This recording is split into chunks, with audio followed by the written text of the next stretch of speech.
Hello. Hello. Is it Tuesday already, Viv? It Hi, hasn't. Irene. No, it's my show on a Friday. She's Welcome to Brian's show. Friday Frightners, everybody, with me, Viv, and Dan. Evening, guys. Good evening, young Bri. How are you? Not too bad. What's your Glad to week been hear it. like? Have we been busy? No.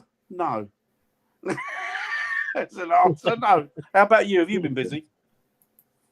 I've not done too bad actually. I've been out and about doing churches because my fan club seems to like them. So it's getting to that point now where I'm revisiting a lot because What finding are you them doing at more fun. churches?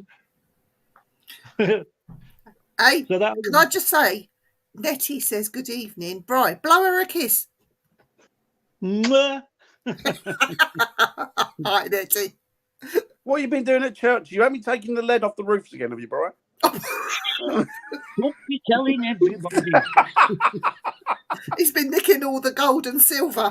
Yeah. I'm getting weighed down with brass. Them crosses weigh a ton, you know. I know they do. No, it's been interesting. I'm enjoying doing it. Anywho, Good. without further ado, our main theme tonight, obviously we'll be going down quite a few rabbit holes, but the main theme tonight is the Fae. If you've got any questions or any info, because it's an interesting one. I want to know, Bri, who is this bird called Faye? I don't know, but she gets about a bit, don't she? She's knocking on a bit now. She must be, Been around for millennia. Yeah, exactly. Bit wrinkly now, isn't she? Hiya, Ned. Hope you're doing well. Hi, Ned. Good evening, everybody. So, yes, the Fae, the description of the Fae as an anthropomorphic being. Whoa, got that one out. Which means they can take on many forms, basically. But there is a standard that people seem to recognise. Now, weirdly enough, before Victorian era, the Fae and fairies were quite dark. They were depicted as quite, I know it's a word that you don't like, Dan, but demonic. Oh, no, I know. I'm demonic. I don't mind the word, it's how people use it, what context they use it. Exactly. But over Hi, time, Roger. Over time, with film and publicity and one thing and another, fairies in particular, which are all part of the Fae, have become quite pretty and depicting goodness. Yep. Which is not the original, view that we had of them. They were all connected to darker, shadowy beings. Definitely. Is there anything that you're aware of? I mean, as I said, they are supposedly mythological, but they've stood the test of time. And we've all got an idea of what they look like. They have. I think the thing is that if you look, I mean, I'm sort of Celtic. Like, my genetics are Celtic. They really are. Yeah. Sort of 95% of me is Celtic. So Scots and Irish. And particularly Irish. And coming from that sort of environment, coming from that background, the culture is very much, has got one foot in the pagan, if you like. So there's still lots and lots of belief, and they treat it as fact that the Fae are something that are there, they're real, and they're not to be messed with. Even in today's modern culture, they still adhere to that way of thinking, which I believe is absolutely right. I believe it's absolutely 100% spot on. Now, when people say that, I don't think that they're negative or I don't think they're positive. I think that they are nature spirits or earth energies that are just there. And I think that as long as you keep yourself to yourself and don't interfere with them, then they will keep themselves to themselves, not interfere with you.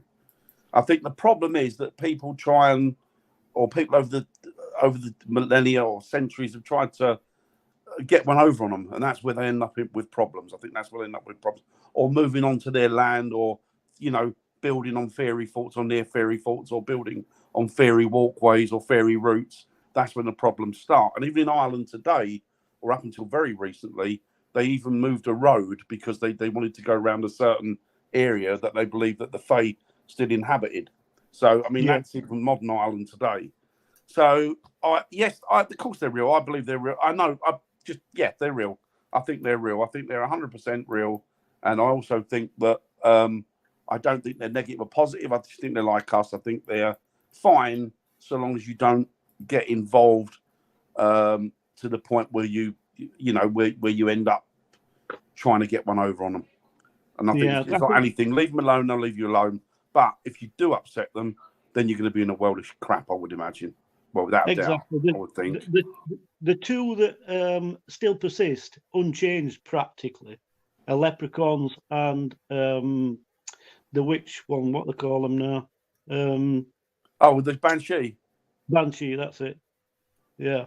They've barely changed. And they, like you rightly said, they depict good and bad. It's a model. I think originally it was a model to sort of make people behave themselves. You were threatened by the Banshee or the leprechaun. If you don't behave yourself, they'll come and get you, type of thing. I've just seen while you've been talking, and I've been scrolling trying to get up some pictures of Fae just to show everyone. And I noticed a picture of a centaur, half man, half horse. Yeah. And that's grouped within the Fae bubble, if you like. Fairy realm. Yeah, and I've also seen what looked to me like Native American, but she had wings. Also within the Fae bubble, and it looks to me like it goes right back pre-pagan, and even towards ancient civilizations that would tell stories. They wouldn't have called them Fae at those times, but just to have control more over children and the young ones, to behave yourself, otherwise monster or whatever you want to call them will come and get you. So I don't think it's all just centered around, I know you were talking more of Ireland and the Celtic side of things. I think this is more global than we no, it is a global phenomenon. Yeah, definitely. And the thing is as well, if you follow a lot of these ancient traditions, if you look at the ancient stories and fairy tales, the ancient stories and at the ancient cultures, you will see that their idea of Fae and our idea of the Fae run along pretty parallel and similar lines. Even in sort of Mexico and places like that, they're everywhere. They're nature spirits, so they're bound to be everywhere. Yeah, they've got similar messages. I mean, your centaurs and your minotaurs are Greek based. So you do get it all over the world, but they do mingle because you've got a similar being, the hind or hern.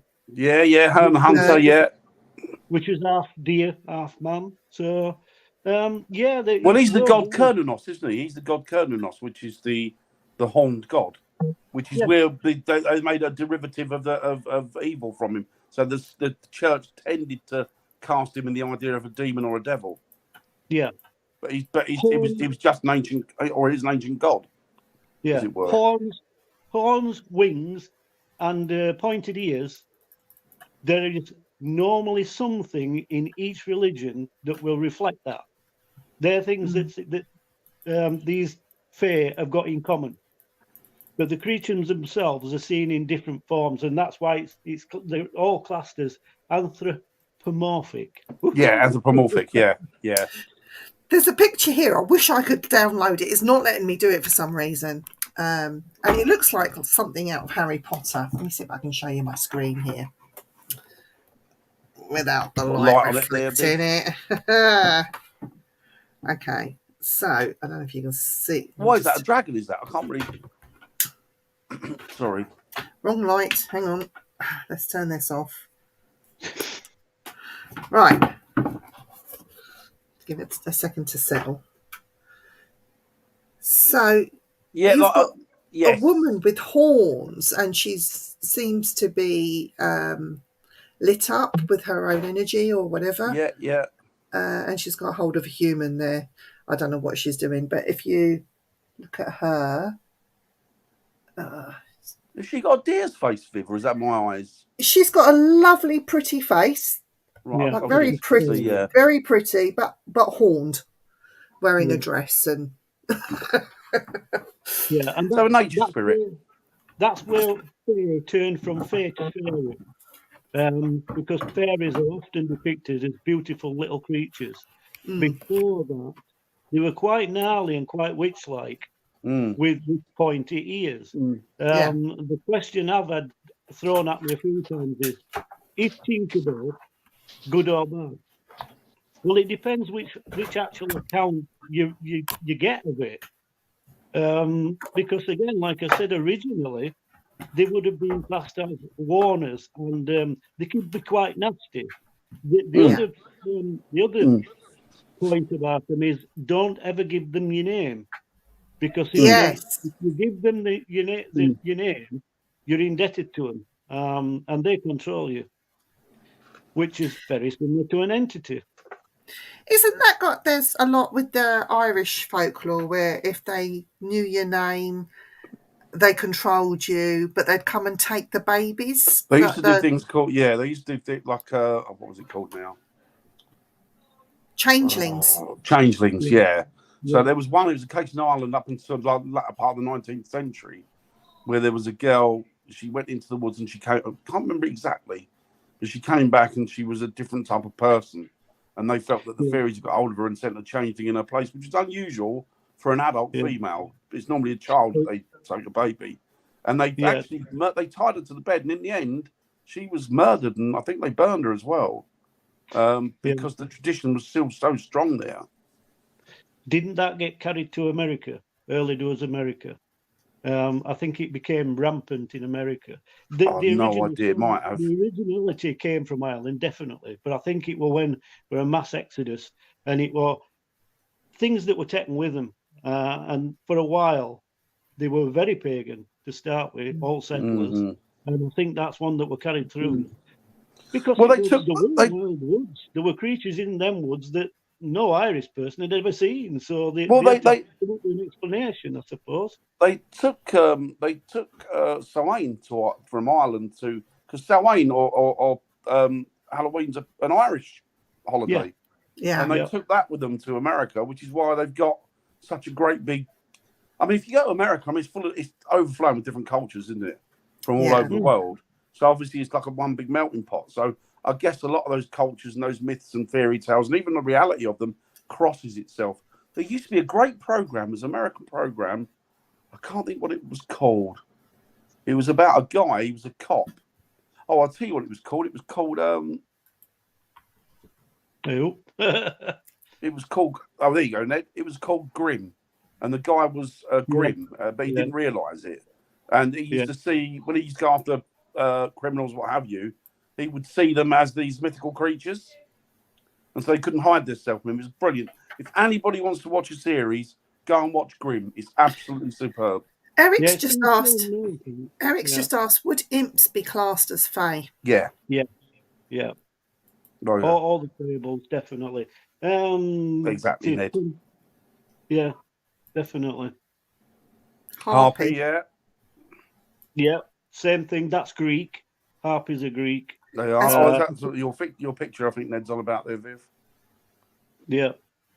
Oh, the picture. Now, dragons are interesting. Dragons have got different depictions. Again, it just shows, because your Japanese dragon and your Welsh dragon are fairly similar, but your Chinese dragon is totally different. It looks exactly. Like a dog. Exactly. I think that Chinese dragon. We are, Robert. We are. Comes from a more ancient civilization where all the serpents, and some of the serpents came from the sea onto the land, but they all had wings. So the winged serpents then became the dragons. That's an interesting point, because if you look back at the early days, and if you look back at a lot of the pagan cultures and a lot of the ancient cultures, a lot of their godheads or a lot of their beliefs in gods was the serpent. The serpent was that was their deity. Do you know where the fire-breathing dragon comes from? It's quite interesting, really, No, because go a on. lot of things are born out from nature, and they romanticize and they turn them into Chinese whispers. Things become a lot different to what they actually started out as. And actually, there's a salamander in Yeah. China that does spit fire. It's chemically formed, but it's nonetheless it spits fire. Same It as also these. comes from the Komodo dragon, doesn't it? Which is Yeah, Asian, I believe. yeah, So it comes from that as Poisonous, well. venomous, isn't it? Yeah, it is. yeah. Yeah, It's got salmonella in its saliva and everything. it's Hasn't it? So, bacteria. Yeah. yes, yeah. But yeah, and there's another one. There's a beetle called a bombardier beetle, and that does same. It spits fire. Oh, I love It that already. Bombardier. It's lovely. Yeah, It's a nice name, isn't it? It's a nice it name. mixes two chemicals together and spits it out, and in contact with air, it ignites. So, But you know what? Wow. We have no idea whether somebody was talking about why do we not find fossils of dragons? Yeah. And somebody said, well, if we believe like they're depicted as we believe that, or we believe they're depicted as they were, then these would have been flying mammals, flying reptiles. So the thing is that their bone structure density wouldn't have been that strong. So what would have happened is over the millions of years that they've been like gone, or thousands of years they've been gone, their bones would have just crumbled. So there wouldn't have been much left for an actual fossil. Yeah, Which to makes some sense. extent I agree, but you've got anhingas, which are basically flying dinosaurs. Mm. So there is exceptions, but I do believe that we will find something eventually. Oh, I believe they were there. Yeah, It's like Bigfoot, isn't it? There's no proof that there's a Bigfoot. We kind of more or less know that there are because of the different sightings and the different experiences people have had. Can I just say, I know that Bigfoot exists because he's downstairs sitting on my chair at the moment. Oh, is he? Yeah. Is that I've because got we haven't fixed you a coffee yet, babe?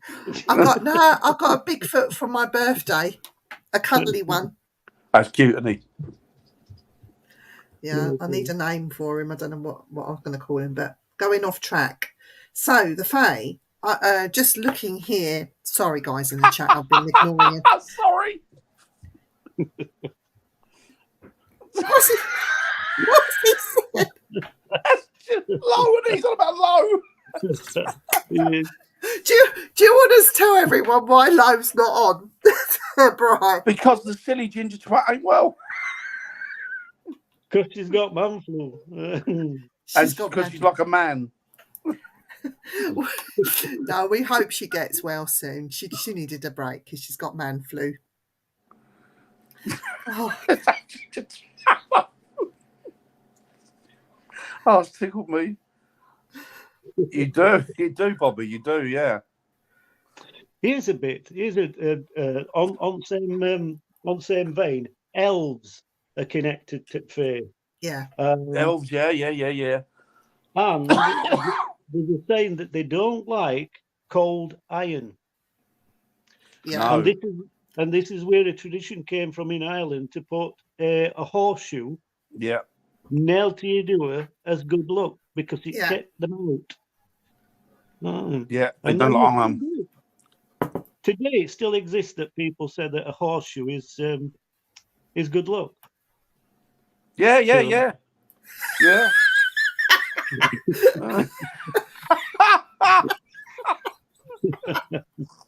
He's taken the missus out, so he's not on tonight. No, is that a reprieve? He's had a reprieve.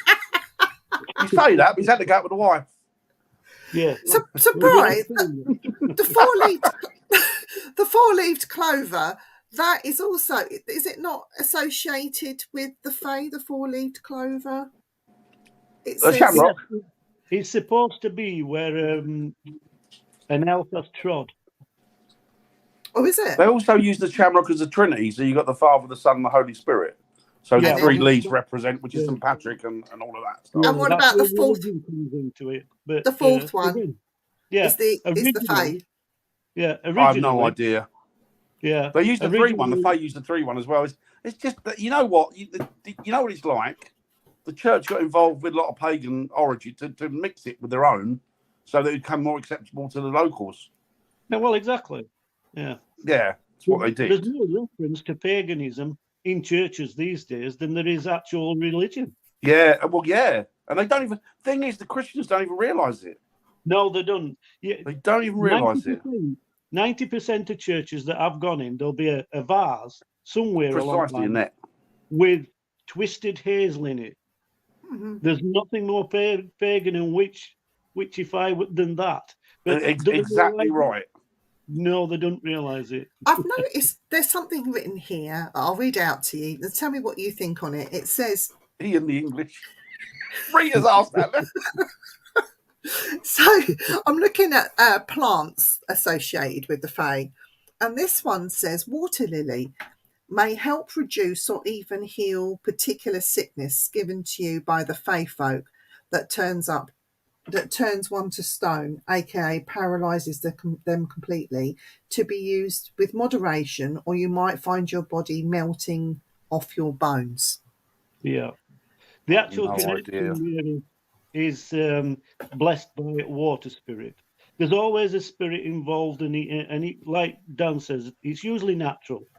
So elements that are used in herbalism and everything else, they're adapted, but they're always blessed by a particular fae, an entity, a fable.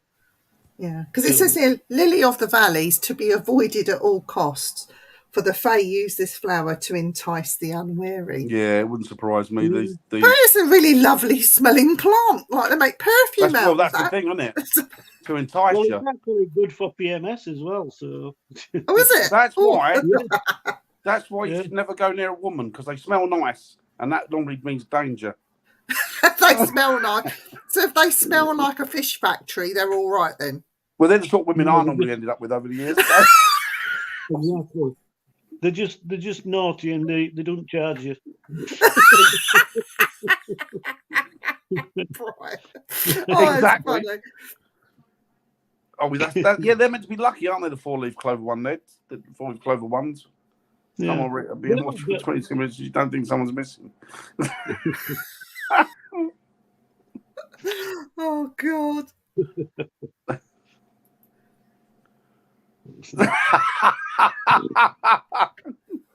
Yeah, precisely.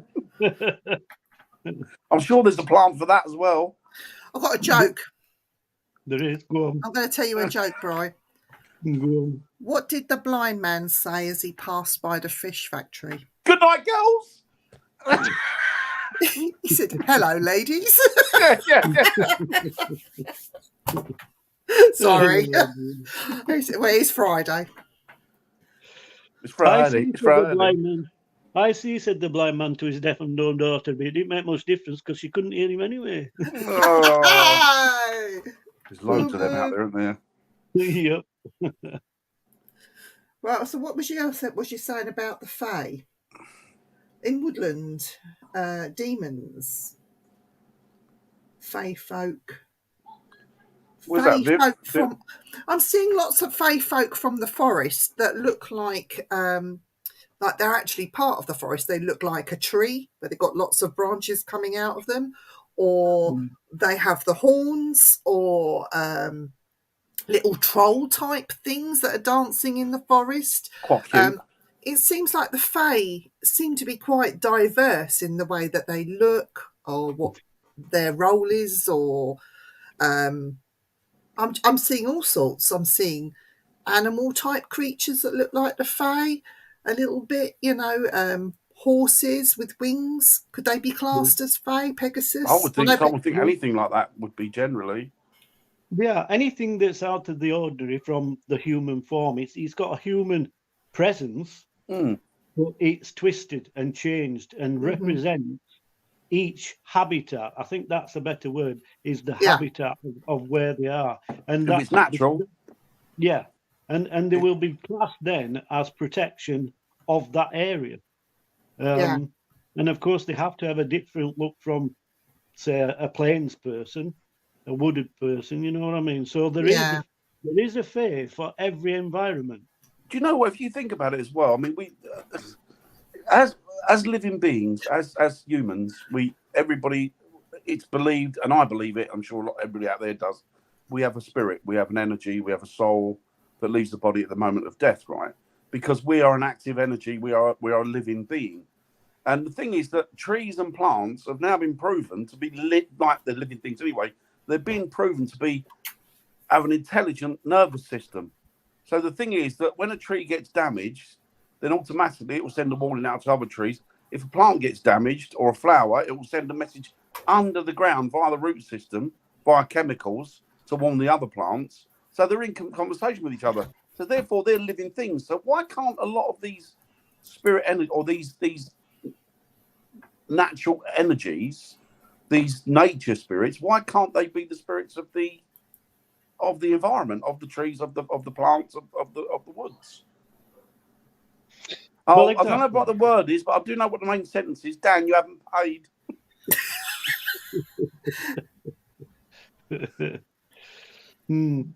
I used to be classed as next.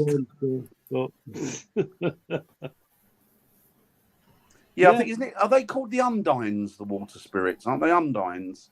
And then you got there's quite a few. Yeah, you got the undines. I'm sure they're undines.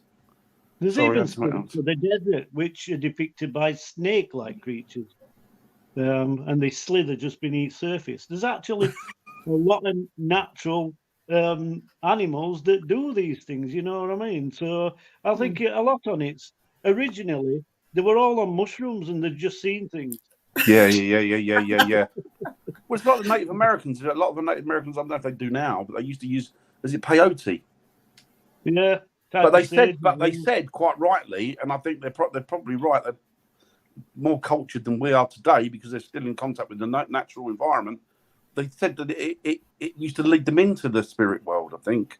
Yeah. So it could be a case of that, couldn't it, with magic mushrooms? It could be opening up a dimension that, chemically. Can I just say, Bobby says, sorry, I have to make an out-of-topic comment. My wife is Scottish and she and Bri could be siblings. Laugh out loud now. I can't unsee it. Do you look like his wife? No. Oh, Bri. I disagree because I'm no ginger.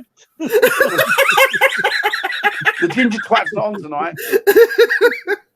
As Rob would have said. If only they could talk to us trees. But yeah, do you know what, Ned? I often think that. Stories they've seen. Yeah, but they do. They do. One of the experiments in the 70s is quite a long time ago. And when we first started using digital clocks and things like that, they wired this plant up to this like little digital clock with a speaker on it. And as soon as they put the crocodile clips on it, it started whining. Yeah, you can hear the what? Yeah. It will hurt, So it's as far back as 70s that we've realised, but they've just tried to ignore it for simple reason. There'd be a lot of people today. I think there's a lesson in there, Bri, don't you? And I think the lesson is that if you're a vegan, you're a hypocrite because you're killing harmless plants. Exactly. If you're a vegan, you're a hypocrite. When you worry about us eating rabbits and crap like that, you're killing the plants. This is another little fact for people that are smokers, right? Vegetarians have as much nicotine in the system as a smoker because nicotine is a natural ingredient in plants. Tobacco's a plant, isn't it? Yeah. Sometimes this is why you find veggies are obsessed with eating plants because they're addicted. They're addicted. Yeah, exactly. So it's crazy, isn't it? I'm not addicted to plants. No. Kebabs and stuff, I'm addicted to them. Kebabs. I'm addicted to this. There you go. Yeah. Women I inject at least 12 kebabs a day now. They're addicted to them cucumbers. They just push them in their arm. Not aubergines, just cucumbers. Yeah, cucumbers, yeah. Yeah.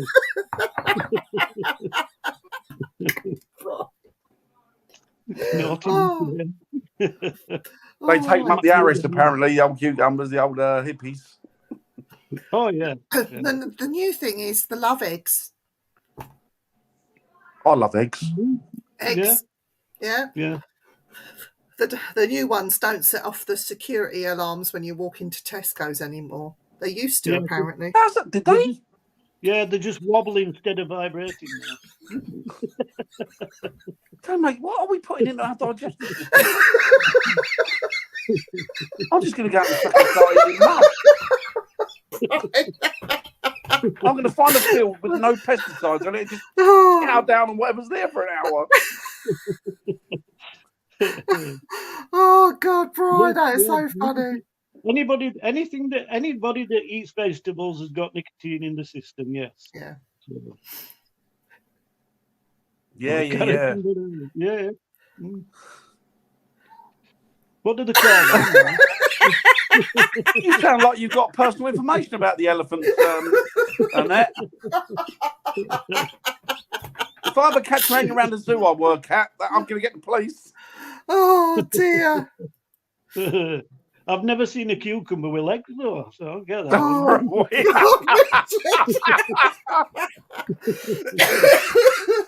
And they don't take batteries, which is quite good. I've heard. Oh God. I've said them off. This is going off topic. They're not hard. Oh. Again. I didn't know we might Skip up veg. Yeah. It's a good idea, Robert, for such as us. No, another thing about plant food as well. I was watching things because I watch a lot of these different like YouTube crap, and there's a lot of people on there, and there's doctors that are subscribing to a certain diet now, and they were talking about plants, and they were saying that what a plant does is it's designed that if it gets interfered with or if it gets bitten into or eaten, then what it does is it releases toxins. So the toxins to protect it, to put you off of eating other stuff. But over the years, we've got used to the toxins. So when we eat lots of fruit and veg and stuff like that, we're actually filling our body up with poisons.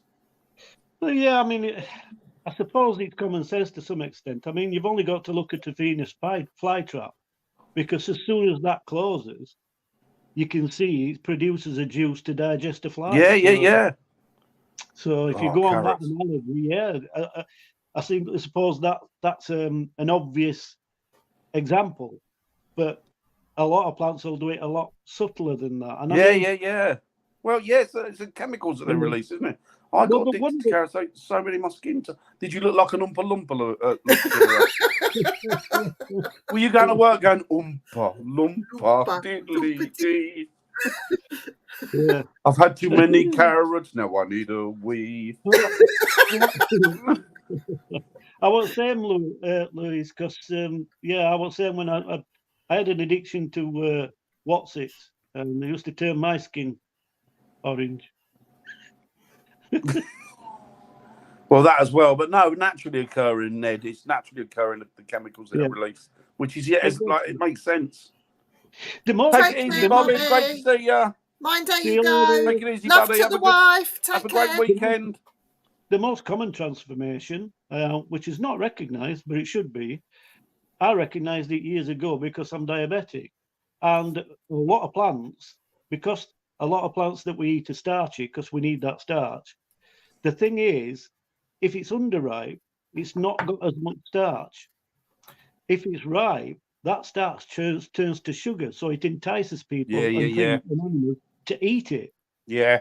That's the most common transformation. Rita says Bryce down the rabbit hole. Yes. Just see so far we can just see the bottom of his feet. Quick, send the ferrets in after him. Bite his bum. The magic ferrets. Don't tempt me. Oh, Bri. We'll bite your bum. Bri's being naughty tonight. Hello, Vaughn. Vaughn! Hello, Vaughn. You've missed it, Vaughn. Bri's been disgusting. You got. They are. Yeah, they are. Everyone in the chat, don't use the aubergine emoji anymore. We're replacing it with the cucumber. Cucumber. Has to be a straight one though. No curve in it. Yeah, no, I know, Ned. It's full of it. It's full of the chemicals. Yeah. Oh, really? Yeah. There's a tree in Africa called the marula fruit, I think it is, and you go and watch the videos online about the marula fruit from the tree in Africa, and you'll see all the animals, elephants. You get the elephants go there, you get giraffes that go there, you get the primates that go there, like the monkeys, and they all get pissed. Do they? Yeah, because the fruit, when it falls from the tree, is completely ripe. So when it turns into like alcohol. So you've even got a video of a monkey coming round, and he's got a hangover, and you can see him going like this. He's got his hand on his head, and you go, he's got a big hangover. We've got a fruit that we started to grow here, and I used to watch a particular mouse on a night, and a frog. Well, it were a toad, to be totally honest, but a frog. We call them frogs, don't we? To be totally honest. Yeah. It used to come out under my arbour towards end of summer because I got a passion fruit growing. And that did the same. When the fruit is ripe, it has a similar effect to animals as like you said. I also used to do an experiment with a sheet on wall to catch moths, but I used to douse it with port. Really? And moths would fall a pissed as a fart, and then toads would come along and eat moths and get just as pissed. Yeah. That is hilarious. It's a fact, though. It's true. They'll turn up at your house on Saturday night, I bet, didn't they? Yeah. They're queuing up there. Thanks, Eric. Can you just explain to Rob what an arbor is? Yeah, it's just a wooden frame or a metal frame, fretwork that you grow climbing plants over top. That's the original description of it. Nowadays, they're just decorative. Funny. Nowadays, they build arbors just as decorative, like for seating area on a summer's night. Do you know what's even funnier than pissed up animals on YouTube is parrots and birds that swear. Oh, yeah. And they have a right argument with their owner. Oh, yeah. It's so funny. It's the funniest thing. I find that really... I know it's not, but I find it cute. Another... Filth. It's funny how nature adapts and finds a way and things like that. And on the parrot thing, scarlet macaws, they fly for miles and miles and miles just to find this one cliff in middle of a forest that's full of it looks like mud basically, but the gorge on this mud because it's full of kaolin and morphine. Oh, really? Neutralizes a lot of the poisons in fruit that they eat. Oh, that's interesting. Clever, isn't it? Clever. Richard says he's missing the Oregon Ghost Conference this weekend. Richard. But Richard, don't worry, because when I get over there, I'm going out to work with you for the day, and then we can go squatching on Mount St. Helens. So who needs the Oregon Ghost Conference? Just follow our blogs. You'll be fine. Yeah. Oh, Richard, I just wanted to send love and hugs and cuddles to you for the dog, and just hope. Yeah, same here, buddy. So just wanted to give you a shout out and just saying we are thinking of you and we are family. So we are. Yeah. Or was that wonky fruit? What? Yeah, for ships, your arbour. Yeah, it's just supermarkets trying to get around having to sell perfectly sized fruit and bread. Go to Alcoholics Anonymous. Rita's telling you off. What? It's just like, look, everyone. See, I get the blame for it, Rita, but it's Viv all along. She's just send those to Bri, because Bri likes carrots and cucumbers. He does. He loves them.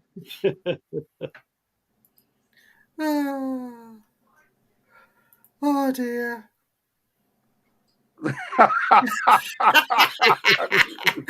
That's a great comeback. Wow. Wow. Yeah, well, yeah, it's natural. It does naturally occur. I might be wrong about the morphine actually, but the kaolin, most definitely the kaolin. It's a mineral that occurs naturally in. That's interesting. Well, no, because a lot of the thing is, all the drugs that we take and all the medicines are derivatives of plants anyway, aren't they? Yeah. Well, yeah, we get a lot of his inventions from it. Simple as Exactly. that. I mean, what was Velcro copied from? Yes, and I do know. That's that funny spiky That was plant that sticks to your clothes. Yeah. What's it called? What did we used to call them as kids? We had a name for them as kids, didn't we? Yeah, sticky buds. Sticky buds. Yeah. That's Sticky it. weed. That's it. And do you know what sticky buds are? What plant they come from? Nettle. No, go on. Burdock. Oh, I know, like burdock. That's a drink. Well, it is. It's derived from root, but burdock it's a well-used plant, really, because it's got lots of different applications. It's self-explanatory, really. A burr is a sticky bud. Yeah. That makes sense, doesn't it? Their little seeds, the little round balls, they used to stick to you as well, didn't they? Yeah, that's goosegrass. And they get to your socks. You're forever pulling them out. Oh, that's right. Yeah. I forgot about that. Believe it or not, they're edible. Really? Are they? Yeah, really. Yeah. Oh no! There's a lot of plants are, but varying things. Oh, I wouldn't like put the sticky balls in my mouth. I wouldn't either. Not for me, especially a little cucumber there. You can eat every bit of dandelion. I'm not eating cucumber after this show. Not after you and Bri. Disgusting buggers. It's not me. What are you on about? It's not me. It's your women that keep buying them. Exactly.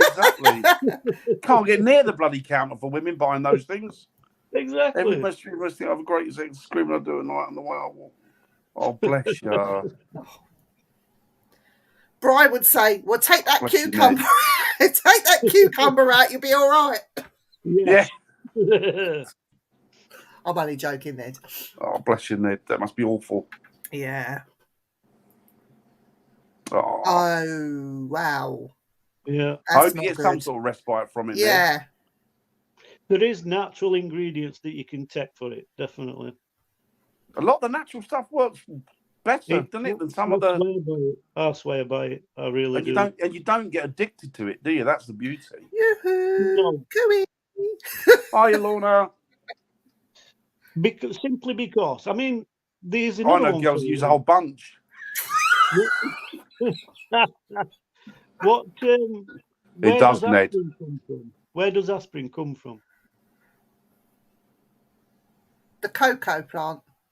No. It's got to be a plant, hasn't it? Yeah, and it's natural. Well, it comes from a plant as such, but it's a natural ingredient. Poppy. No. The dandelion. Native South American Indians used it, and sage. Plains Indians used it as well. What, corn? No, it's actually willow bark. Oh, is it? Yeah. Well, that's interesting. And a lot of the times when we develop it, we just use the main ingredient, the spike ingredient.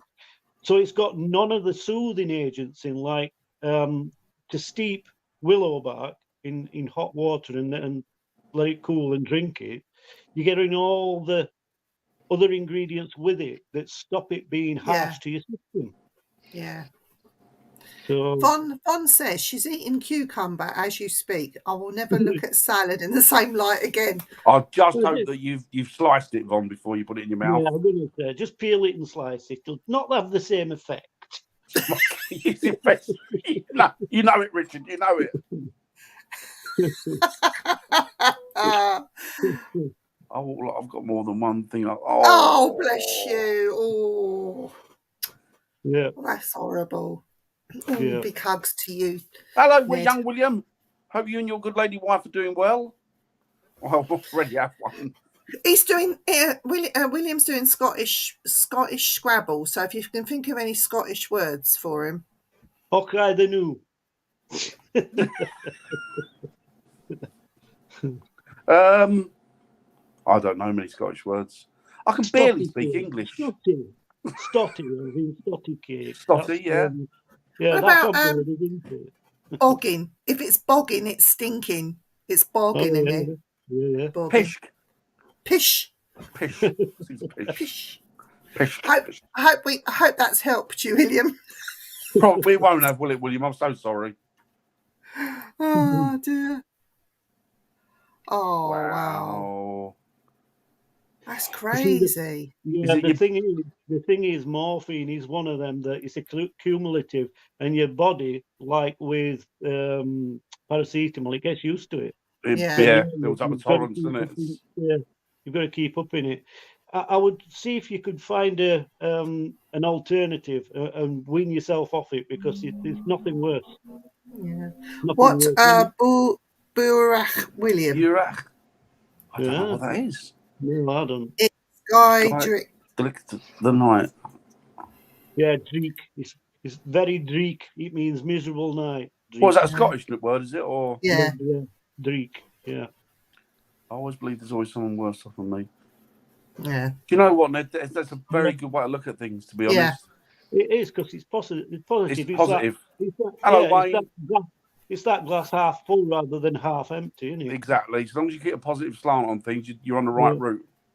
Exactly. No idea how much your eyes have gone through. Oh, bless you. Well, we love you being here, Ned. We love it. Yeah, we love you, Ned. We're here to make you laugh. We'll get Dad to sing to you at some point. Yeah, I'll definitely. I'll get a song going. You're going to have to write one. And just I a get one. positive note as well, to anybody that's in chat. If there's any way that we can help you, i.e. with advice and this and that, so feel free to get in touch with any of us. We're always willing to help. Yeah, we're more than happy to do that. We always want to make sure people are all right. Yeah. Anyone off of any of the shows, Wayne, Mark, Dan, me, even Lois. Oh, we got Lois. She'll have you fucking tears out of 5 minutes. No, don't push the Lois now. Poor Lois. Don't go Lois. We love Lois. We do actually love her. We're only kidding, Lois. Honest. Don't give me no bread and water for me supper. Oh, bless you, Ned. Yeah. Yeah, we do, definitely. There is other things out there. They're not meant to be it tonight. Oh God, we have a lot of fun when we go on here. Robert knows loads of Scottish words. He's Scottish. Well, you'd think, wouldn't you? Unless he's pretending to be Scottish and he's really English. Mark II. Well, we've got English who's pretending to be Scottish, haven't we? Well, he is supposed to be Scottish as well. He is Scottish, though, isn't he? Yeah. English is Scottish. That's where he was born, even though he spent most of his life down Hastings, so with the enemy. with us Sassenachs. Because us Sassenachs beat the Scots so many times. We beat them, the heathens, back to Scotland. Yeah, they've had to invent, superheroes, haven't they? Invent them, yeah. Oh, bless her. We're always here, like I said. We're always here to try and advise. Not got an arbour in the garden. I mean, do you know what, Rob? Only posh people have them. What are you trying to say? Like, I don't know what you're talking about. Very posh. Very posh. It's got an arbour. I've got an arbour. Lorna, are you Scottish then? What? Oh, she must be. Lorna must be Scottish. I didn't realise that, Lorna. Yeah. Yeah, we get a lot of Scottish, on our shows. Do you? Yeah. I think it's because they like to hear me try to attempt to talk it. Scottish. Yeah. Do you know why they watch our shows, didn't they? Because they think if it's that shit in England, we're all right up here. It makes them feel good. That's it. That's a good way of thinking about it. Yeah, definitely. Oh, lovely, Lorna, lovely. Oh, Paisley. I know Paisley. Ah. Yeah, and that's another thing. I used to go to Paisley quite often with Sid Lawrence Orchestra. I used to help the ex-father-in-law out as a roadie. Scotland's lovely, actually. Scotland's beautiful. I'm giving Bri a new nickname. It's not Bri, the team godfather. It's Bri, the posh bastard. Because bastard bit is the Yorkshire bit. Because I've had to learn the accent, Vivian, because I've got a new car now. Have you? Oh, I do say. Brian took Godfather. It's a Jaguar, you see. So I've got to learn the accent for when I tell it. Excuse me, young man. Do you know where we are? If Bri had dark hair, really dark hair, if he was more sort of black in colour, and it reminds me of Bobby Ball.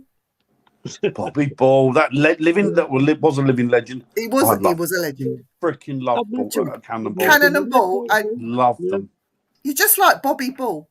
When I was a kid, I used to love them. Yeah, I taught him everything he knew, you know. You little liar! I thought you was going to say he was your brother. That was it, you little liar! From another mother. Your brother from another mother. I used to love them. Actually, Viv, my hair is black. It's dark, very dark, but I'm knocking on. Why have you dyed it then? It looks like auburn. It looks auburn. I wouldn't say ginger because it's not. He's dyed it ginger because Blow's not. He's got his beard coming. Yeah, my beard was grey now, but you it's not ginger in it. I did have ginger in it. It's just gone white. Yeah, I used to get ginger in mine. Yeah. I get ginger in mine too. Look. I'm pretty. Aww. Well, yeah. The thing is, you keep on going. Yeah. That's what that's what you need to do. Exactly. Ramsey Nesbitt needs to look up words. Look up some of the words.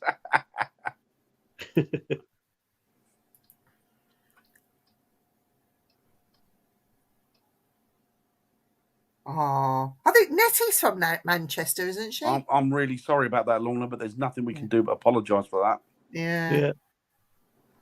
Yeah, she is. She's in Manchester. Bri, you're going to get lynched for talking like that. Where are you, Nettie? Manchester, I think she is, isn't she? Yeah, she's Manchester, yeah. But she sounds more of Manchester than other two. But there's two others that she associates with, and they're Liverpudlians. They've got a Liverpudlian accent. Oh, the Scousers. Wayne should clean them more often.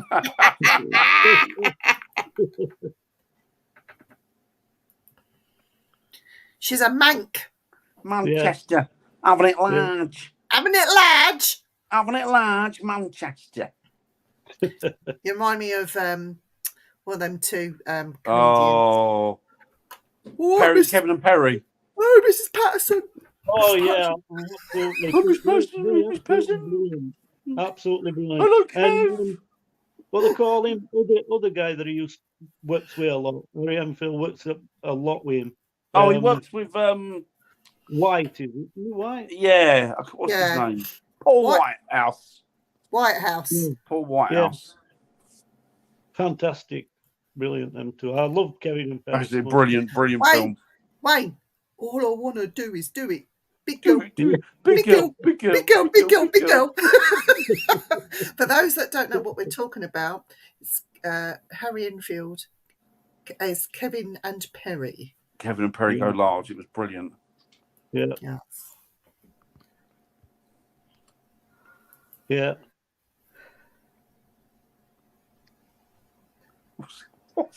Spence for something. I missed something there. Oh, there's a med for everything. Most definitely. I mean, look at me. I'm on meds.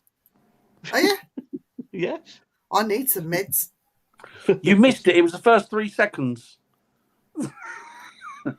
I had We a did. treble We covered a lot of the message. paranormal. We did the first 35, 40 minutes, and then now we're talking I crap. think we were talking about the Fae. Exactly, Sarah. Yeah, the Fae, yeah. Yes. We was. We Really went love down a rabbit hole with Alice. Oh, yeah. Alice, Oh, bless you. do you know, I was watching a version of Top of the Pops, and it had, I'm sure it was Manfred Mann living next door to Alice.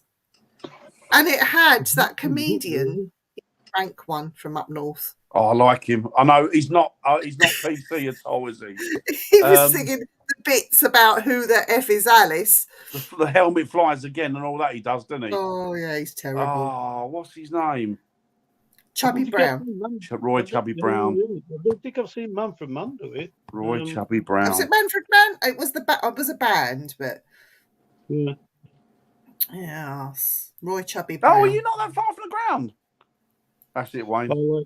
I like Chubby. He's funnier than Yeah, I people like give Chubby. credit. I like Chubby. He's just blue, that's all.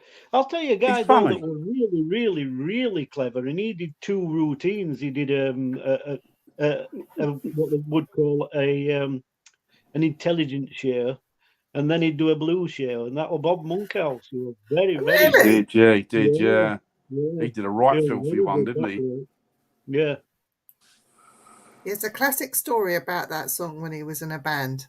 What, Rubber Band? Came bouncing back to him. Right, so I'm going to announce on here. Yeah, I like Russ Abbott as well. This is you're going to first to hear it, and we're going to run this competition, and you can win one of the show host T-shirts that Dan hasn't even got his yet, but I'm modelling it here. It says it's got the ghost. Oh, wrong side. It's got the ghost. Simply Spooky Ghost Network, and it has a ghost on the arm. That's the ghost there.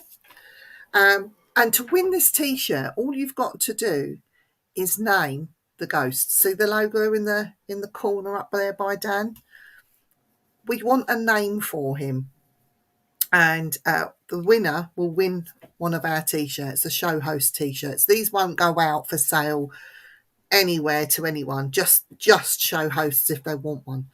So if you want one, think up a very good name for that ghost, and you can win one of these T-shirts, and we will get it out. All you need to do is think of a name and send a self-addressed envelope with a £50 check in it. We do checks anymore. All right, we'll give you our bank details. You just put money straight into that. What, your bank details, Dan? My bank details, yeah. Personal details, yeah. So I'm running away with the Christmas money. So all you've got to do is to keep your names personal, so nobody else is going to nick it or anything. I would say send a private message to the network. So you can message us here at Simply Spooky.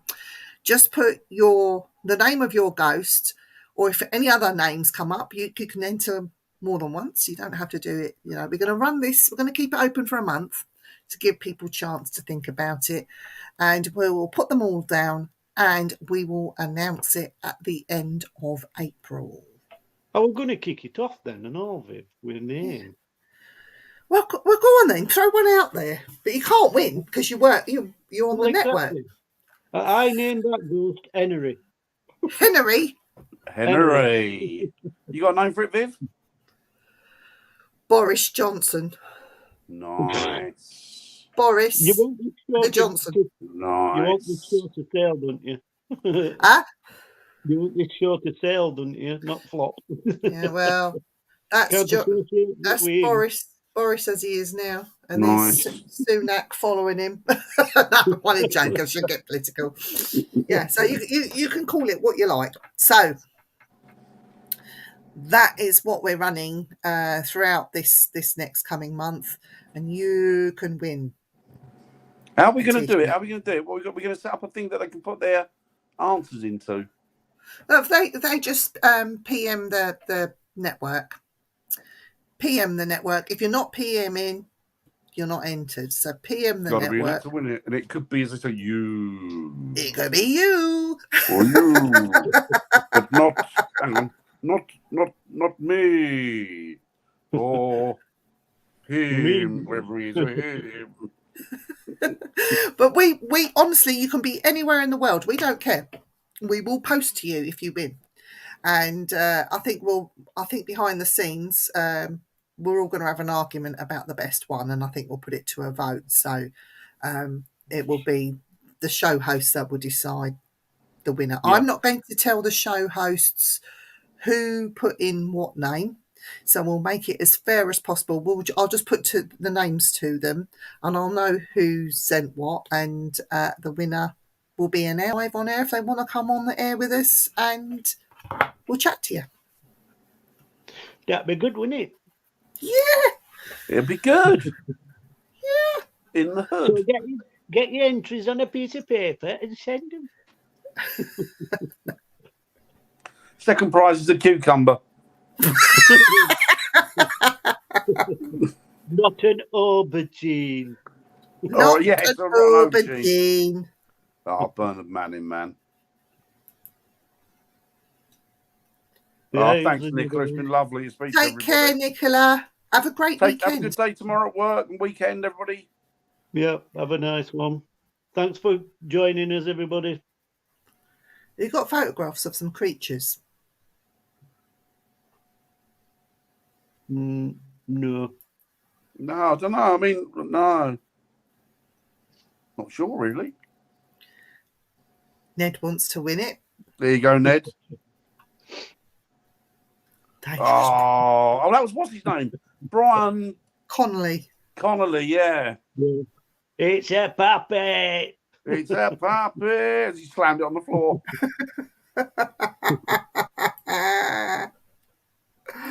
Oh.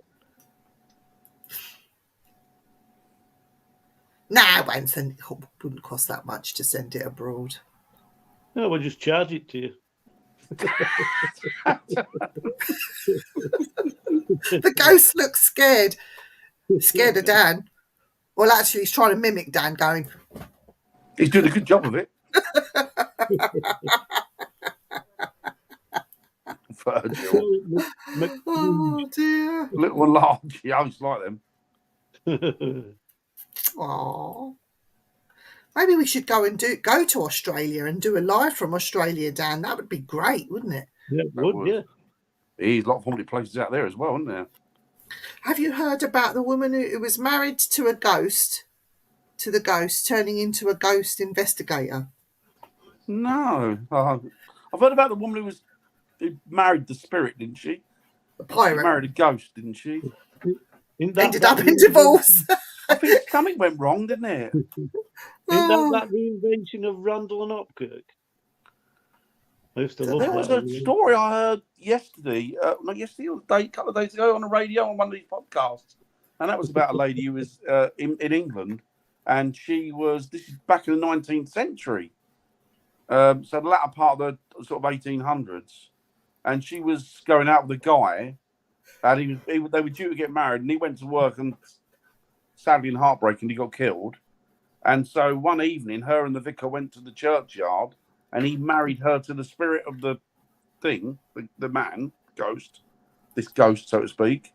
And apparently she would be seen on her own walking down the road talking to people.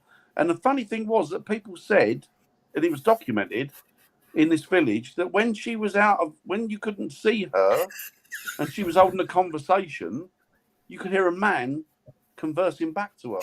Which is weird. Yeah. She divorced him because he's always sheep-faced. Sheep-faced! Lots of drink, he was always sheep-faced. Something wrong with having a few drinks on a Friday night? If you're a ghost, it goes right through you. I've got my tea, look. Oh, Bigfoot does believe in cucumbers. We should get that made up. Bigfoot that'd be cool. cucumber. Paranormal cucumber. Yeah. Bigfoot's Paranormal vegetarian. cucumber. I'm going to go online and see if I can buy a fake cucumber that I can dress up. You think I'm mucking around? Next week I'll have one. You watch, and I will show it on here. I've got plastic eyes that you can stick on things. And next week, guys, we have a guest. Apparently. I do you? Yes, I'm not sure who it is yet, because Ian's got someone in mind, and so has Lois. So I'm gonna. All right, we'll let it out. We'll let it out, shall we? It's me and Viv. We're not coming on with them two. It's just Bri. No. We don't want them. Nah, we don't. We don't want them. We just want Bri. English is great, but the tart with the ginger mop. Can't be dealing with her.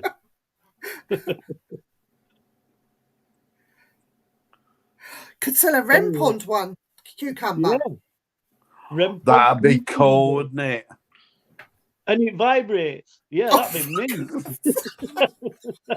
Lights up and vibrates. Oh God, you two are disgusting. The beauty of it is if you put it somewhere and it doesn't fit, what we could sell them is we could sell them lube. Then they could then push it into the gaps where they need to. Yeah, we could sell them on as wobbly fruit. You do realise that there won't be a show to come back to next week, don't you? We'll have wrecked it by then. Nice papayas. William. It's funny. I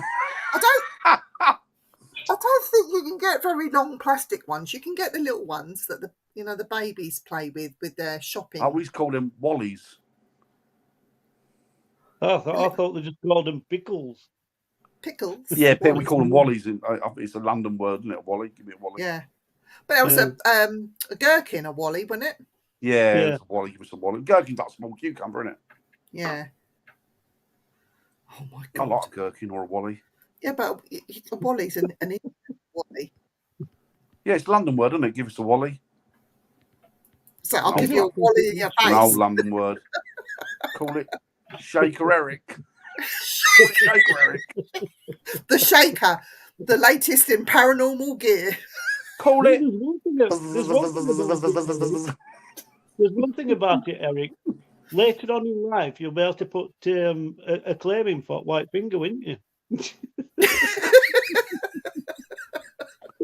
I went out with a girl once and I bought her one because I used to spend a lot of time away and the silly cow used it wrong. When I got home, all the teeth were knocked out.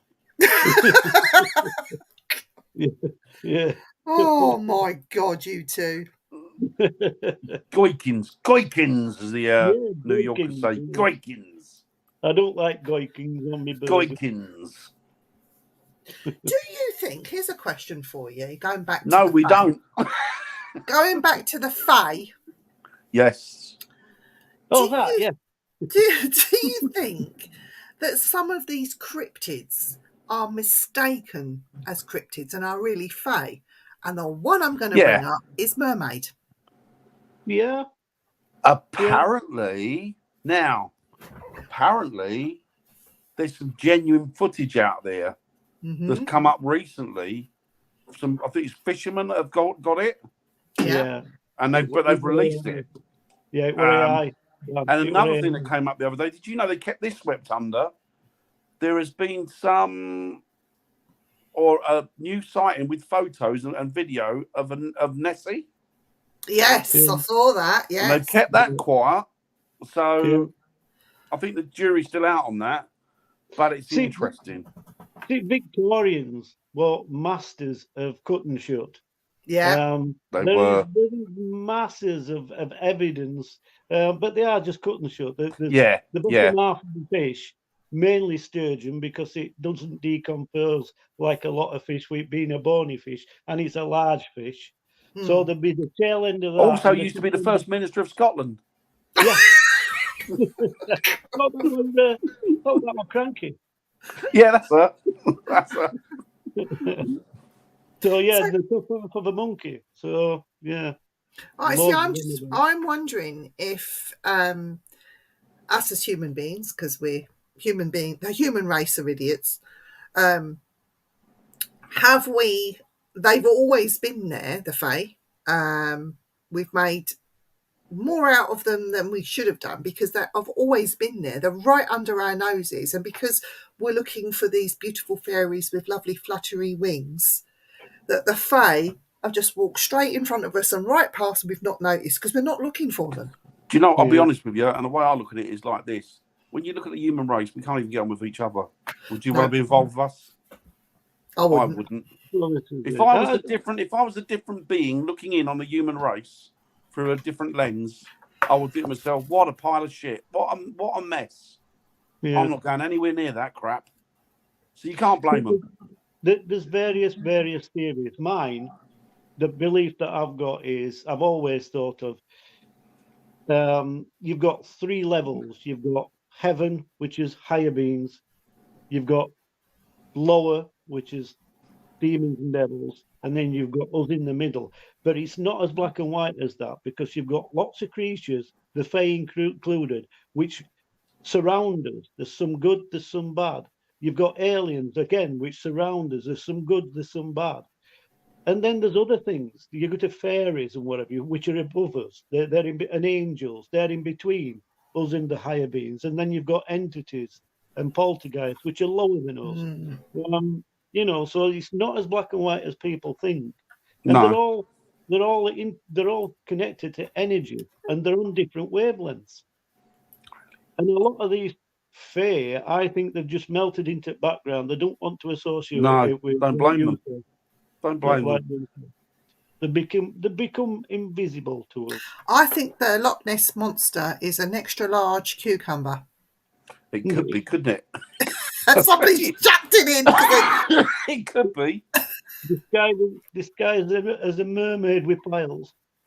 Exactly, Nettie. Take your camera, Lynn. Oh, it's lovely there. Take your camera. Take your camera. Have fun. Yeah. Say hello to Stephen Felton when you see him. Yeah, good. Yeah, definitely. Yeah, the still guys up there. Has he still got his caravan up there? Yeah, still there. He's been there like 30, 40 years, hasn't he? No. He only went there for a fortnight. There's another one up there as well. He never left. Oh, dear. I believe they have. I believe they have. But I think there's a lot of cover-ups and a lot of fakery that went on with it, which marred a lot of it. So, but I do believe they have.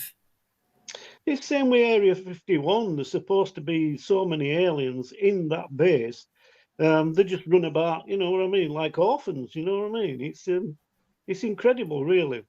I think that base is a decoy. Have a good night, Sarah. Have a nice weekend, Sarah. Love you. Yeah, take it easy, Sarah. Bye. Yeah, I think it's all decoy, isn't it? Well, we heard of the greatest decoy of all time on, what night was it, Dan? Tuesday night. Your birthday, Tuesday night. We heard the greatest decoy, which came from somebody in the military. Do you want to tell them what happened? Where all the women were Green and Common. Green and Common. And this is the best decoy of all time. It weren't all to do with Tony Stackwell, was it? It weren't nothing to do with Tony Stackwell. He would have stuffed it. He's a proper medium. It was to do with decoys, and it turned out that there was never any missiles kept at the Greenham Common, not one. Right. But what it was a decoy, Air Force decoy place where they pretended to keep them, which is why they sent trucks in and out of there carrying what looked like nuclear missiles in and out of there with great big roadblocks and what have you, because they went there. It was somewhere else. We know where they used to store them. They're not there anymore. No, let's just say it was near where Vivis. The nuclear heads were That's up where they here. kept all nuclear missiles. Near where Vivis, there was none kept there. Yeah. That's so funny. Well, the military are not people. The military are not stupid. Exactly. It's quite a common thing, actually. We had a base near me. I get the feeling. I know what you mean, Von. They literally built another village out of cardboard to mimic. Clever, isn't it? Yeah. Clever, isn't it? Very clever. Maybe. Yeah, they go into the ocean, don't they? Go into the sea, Lynn. Yeah, So they get free access and stuff. Interconnected. Apparently, though, there isn't as many caves and what have you as previously thought. It's bloody deep, though, isn't it? Apparently, it's deep, deeper than some oceans. Yeah. I think is it 9 meters? It goes completely black. Yeah. Nessie goes on holiday, you know, because there's been one spotted in Ireland. There's one in America. In America, and I think Canada. There's something been spotted very similar there.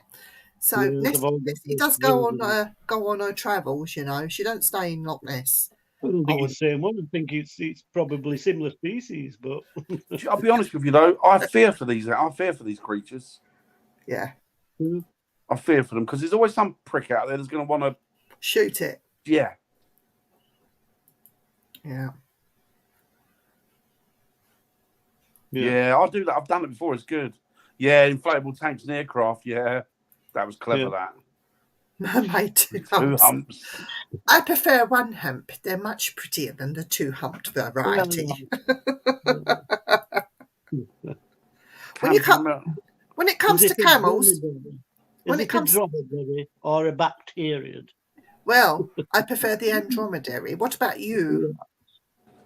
One hump or two? I prefer two humps because I like to get between them. What about you, Dan? One hump or two? The Bactrian, because the two hump one, I love the two hump one. I used to look after them, so I've got a special love for the Bactrian camels. When I win the lottery, I'm going to Dakar. I'm going to the market and I'm buying a black one humped camel. I'm bringing it back over here as my like a horse, ride it, stable it, and I'm going to call it Nigel. So there you go. They're lovely. They're proper little personalities. They're arseholes as well, if you let them. Really? This is... it can be, yeah. This is I knew of a guy who got so savage, badly attacked with him, he nearly killed him. Ooh. With its mouth. It picked him up by his throat and shook him. Yeah. Here's one for you, Dan. They're lovely. There's alpacas and there's what's the other, llamas. What's the other one, the wild one that they were bred from originally? Oh, alpacas, llamas, and were they bred for their fur? Were they? Well, yeah. Well, they're amazing for endurance because they're mountain animals, aren't they? So they used to use them like pack mules. Is it guanaco? Oh, guanaco. I can't remember. I know. I can see it in my mind. I can see it. Because snow leopards survive off them eating them. Oh. Sure, it's guanaco. It's something like that. It could be something. I can't remember, to be honest with you. I know that the snow leopard, you got loads and loads of snowies around the Pakistan and India, mainly like the Pakistan mountains area there. Yeah, Nepal. But the snow leopards, actually, believe it or not, are the most gentle of the big cats. Yeah, the most supple. I've seen footage stunning.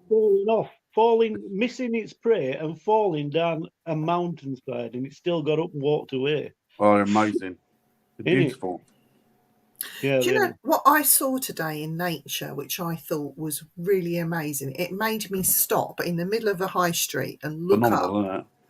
And I saw today a red kite in flight, and it had one of its babies with it that had obviously just learnt to fly and was staying close to either mum or dad. But wherever the red kite was going, this bird was following and getting right up close to it, and they were like doing all these acrobats together in the sky. And I just looked at that and I thought, how brilliant nature is. Oh, it really is, and we don't appreciate it enough. So whether it's that animal world, the cryptid, the fae, whatever it is you're looking at, nothing better. We should be stopping and taking it in and actually appreciate what we're looking at, because I don't think we fully appreciate what's out there. No. Exactly. I always do. I've always been into nature. And Welsh Wales, Welsh Wales, Oh, They, Boroda, Boroda. they have the biggest concentration of birds of prey in the Yeah. whole of the UK.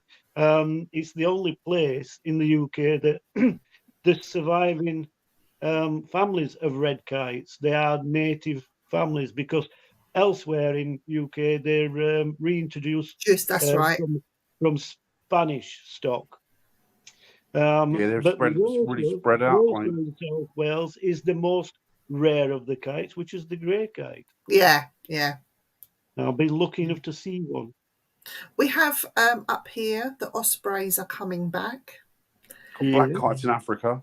Yes, Just that's beautiful. Oh, what's Robert sending? Oh, camel cryptid factor. Oh, have a look at that. Don't you diss my camel. Nigel will bite you. I'll train him to bite you. Exactly, Ned. I'll kick you in the toe. What's that mean? Camel toe. Are you going on about camel toe? That's supposed to be fashionable, isn't it? Camel toe. Yeah. Camel toe? Yeah, it's supposed to be fashionable for women. I remember years ago, women used to wear them. What were they called? What were they called? Pedal pushers. Short them like they weren't jeans. What they call them, legging type things. Do you remember? And they used to wear them, and they used to see it. It was like, for God's sake, put that away. Jodhpurs. They were riding. Yeah, that's up. Yeah. But apparently, the camel toe's not just in the front; it's for the behind as well now. Is it? Yeah, it's supposed to be in fashion. Is it? Yeah, apparently. In fashion. I know a few that you won't be able to see them. Oh, some of the stuff we talk about on here. So if you're a follower of fashion, you know all about the camel toe. Yeah. We have. I think we live in such a fabricated, if you like, plastic lifestyle now that we've separated ourselves somewhat. That'd be amazing if you could do that. If it took, that'd be amazing, Wayne. Dan, what's the picture on your shirt? Oh, it's just paranormal studies. It's just I'm no good at this. It's a skull with a top hat on, is it? Can't do it. Yeah, but no, it's a skull in a bottle, like a toilet bottle. With paranormal studies written underneath it. Like not going out with camel toe. Yeah, Brian, leave your camel toe at home. Yeah, she's referring to Brian. Camel toe. When she says I'm not going out with camel toe, she means Brian. She calls you camel toe, Brian. That's your new name now. Nettie, you've done it now. Camel toe Brian from now on. No, it'll always be Bobby Ball's brother to me. Bobby Balls. Bobby Nothing Ball's worse than when you don't hear them whistling before you see them. I'll tell you something. Now then. What did he used to say, Bobby Ball? He had a catchphrase, didn't he? Yeah. Wanted to beat everybody up, didn't he? And you little liar. You little liar. He used to pull his braces, didn't he? Yeah. Nice man, him, apparently. Seen it when I've seen him interviewed. What last thing you were in? You were in Coronation Street last thing you did, weren't you? He was. Oh my God, never knew. I'll tell you somebody else. I know. It's like that people are so unaware when they put the Thanks, Ned. That's it. Rock on Tommy, Rock on Tommy. Tell your horse is still going. Dougie Brown. Who's he? Brown. Yeah, he still does. He does 2 adverts. He does that one with leaf blower when he's pushing bear on swing. That's Dougie Brown. I haven't seen that one. Yeah, and that was another one, wasn't it? You piggy little liar. Yeah. You piggy little liar. I loved him. And he were also in Kes. He walked Milkman in Kes. I'm going to do you, he said, yeah. I'm going to do you. Yeah. That was always a crowd member, wasn't it? A member of the audience. Yeah. It's to pick on the crowd. That's Bri. He picks that on is Bri, bullying the people who watch. You little liar. You little liar. Great they were. Oh dear. Well, we're coming up to the 1/2 past the hour. So do you want Is anybody else on after us tonight? I don't know. I don't think so. Or can carry on if you want. I don't mind. It's up to you, Bryce. I've You're the boss. I've got nothing going on in life. Bryce, what's up to you? We're going for another half hour or so? Yeah, I don't mind. We'll chat a bit of shit. We don't mind. Yeah. Well, we're doing that already. Chat a lot of shit. That's because we've been leading you astray. I used to get that. Wayne? I used to get that for my tea after school. Then all shit with sugar on. Shit with sugar on. Yeah. I didn't know that. He must be broken-hearted, must he? Oh dear. I'm gonna close this Fae thing down because I don't know what else we can say about the Fae. I think we've cut well. There's tons, but oh, I just want to mention. I'm going to put it out there, and I think it's Nordic. Nordic had the trolls that used to come out of the rocks, out of the cliffs. Yeah.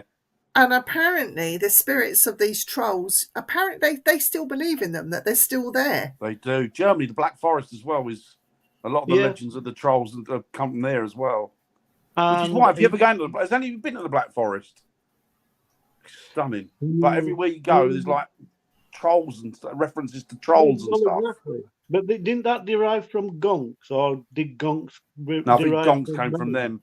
Yeah, it was trolls and just so many of them, aren't there?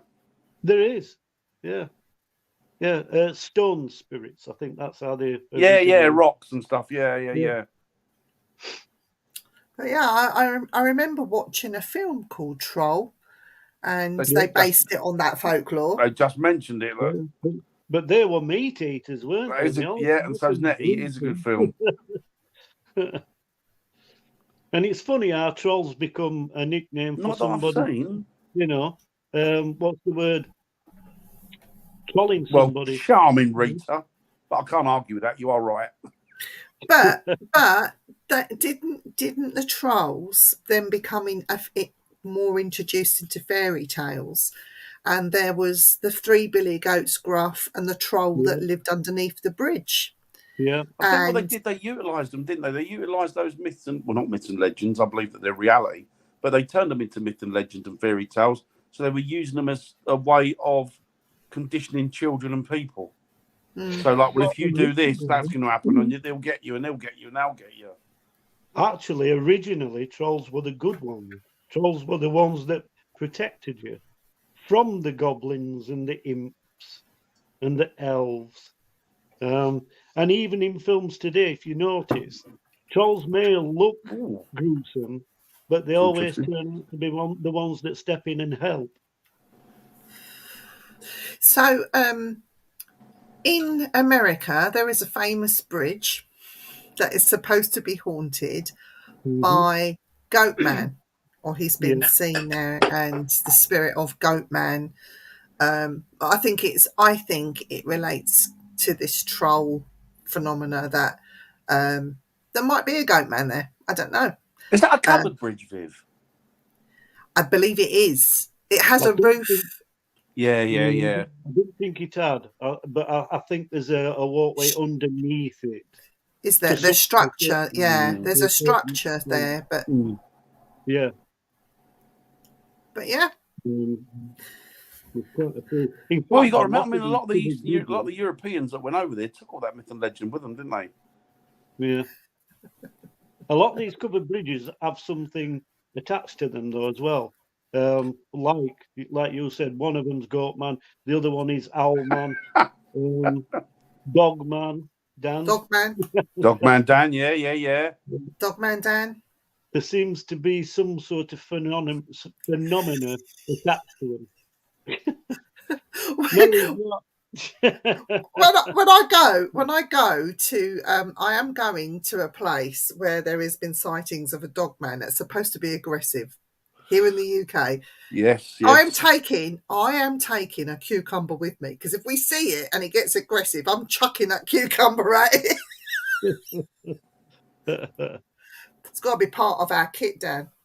Oh, without a doubt. Cucumber. Without a doubt. Yeah. Just give me 2 seconds, guys, while I just change my battery. Has My got back to is, change its battery. Go get you, yeah, Mr. my back Pushman. is run down. Oh, It's not wobbling no more. give the goat man. Was it Wayne the Toothless Terror? Oh dear. Give the goat man a cucumber. Give dog man any cryptid. Leave a cucumber out for Bigfoot. While Brian's gone, let's slag them all off so people don't watch the show in future. I wouldn't bother watching this when the others are on. It's absolute shite. Right, it's crap, right? The only reason it's good tonight because me and Viv are on, right? You want to hear what they say behind your lot back. It's horrible. But you know what? I'm not horrible and nasty, so I'm not gonna spread rumours. Yeah, the only one where say something about wankers was mentioned, and then a few of your names. Well, all the of only, you. the only one worth watching is Bry. Yeah, no, not even him. He calls everybody bitches. He's not even a northerner. He comes from Sweden. I don't know why he's got that accent. It's mental, isn't he? He's from Sweden. He is from Sweden. He's not even a northerner. Just say, I'm from Sweden. Sweden.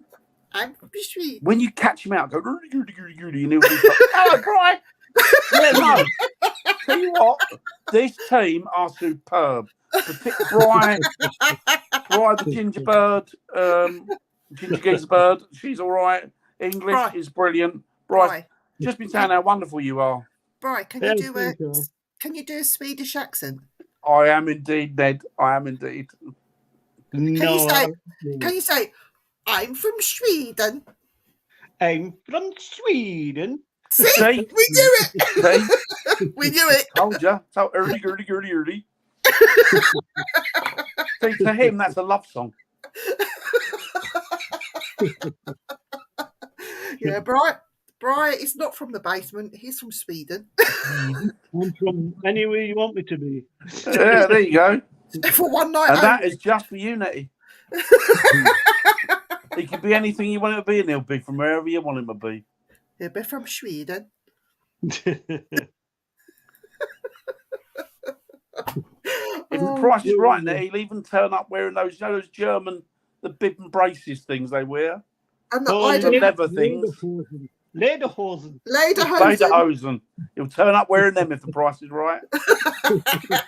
And 2 jugs of beer. 2 jugs of beer, yeah. And a cucumber in his mouth.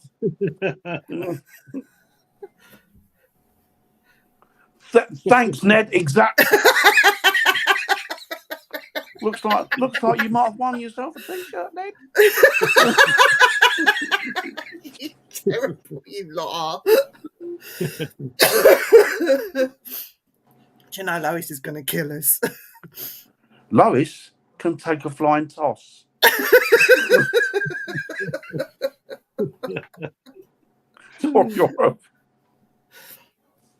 Oh dear, my stomach really hurts. I don't know Lois about can you flag guys. us off all they want. Nobody can understand a word she says. In fact, I'm not sure if she's Scottish or Swedish, to be honest.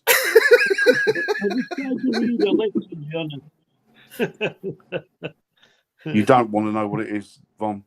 Far be it from me to spreading rumours. I want to know the lovely name you call me, Bry. What do you call Von? Tell us. Come on, we want to know now. I can't remember. What do I call it? Vonnie. Vonnie.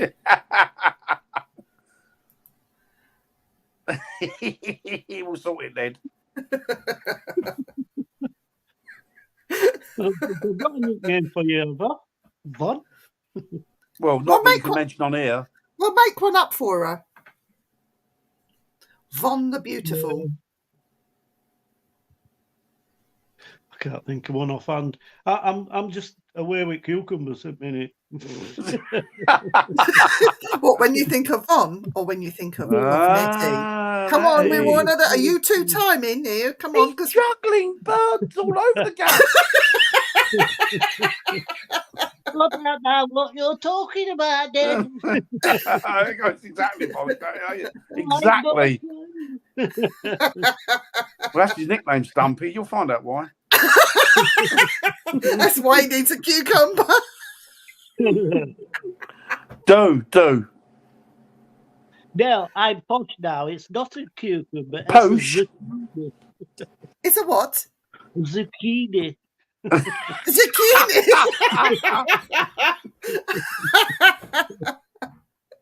Can't Oh. call them cucumbers anymore, you know, because I drive a Jaguar. To make up for my small penis. It's just a syndrome, Dan. You'll get over it.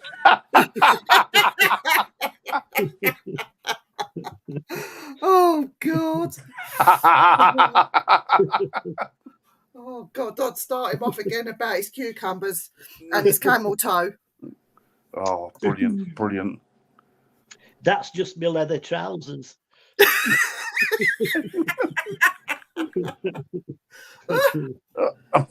More like he's been lying to you, Von. It's been lying. Ask Nettie, she'll tell you. She hasn't seen it yet. Oh, yet. Miss. Oh, exactly. I can only see half the comment because I've opened the screen up. So wait a minute. Knockers. What do you think of knockers, Bri? Ooh. The knockers are little creatures that you find, which actually are probably related, I guess, to Fae, where they are. The knockers are in the Cornish tin mines. Yeah. They're the ones that knock, and they just ignore it. The miners used to ignore it, and they'd always leave part of their lunchbox or lunch out for them. Tommy knockers. Yeah. So, Brian, what do you think of Tommy's knockers then? I haven't seen them. Exactly. I don't think they're knockers at all. I think they're moved.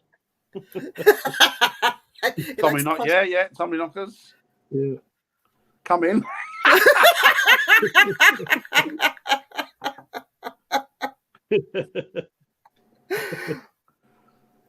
I would go for that. I've ordered a hat already. I've got one on the way. It's coming. Knock a knock. Knock a knock. There was do you know, this is really weird. You say knock a knock, but I remember there was a spate, and it weren't kids doing knock down ginger. There were people that were having their front door, the actual knocker, not the doorbells, but the knockers would knock, and there'd be nobody on the front door, and there was a spate of it going about in the 90s. And you don't hear about that anymore, do you? No, about the knockers. The knock. You get a knock on the front door, answer the door, there's nobody there. It wasn't me. No, you don't hear about that anymore. You used to play Knockdown Ginger, do you remember? I used to play Knockdown Ginger, but there was an actual thing going round where unseen hands were knocking at people's front doors.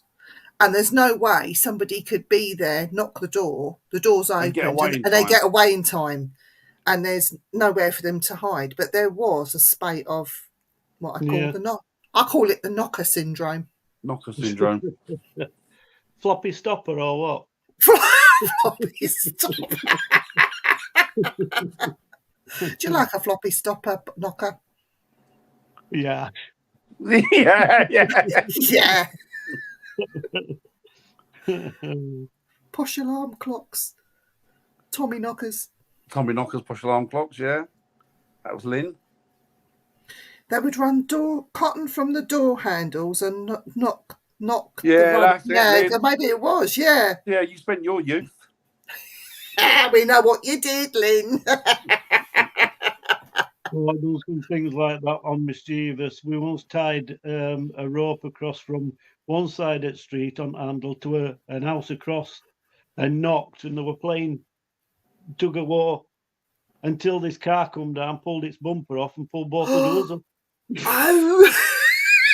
It was Knockdown Ginger, wasn't it? Yeah, I got into trouble, put it that way.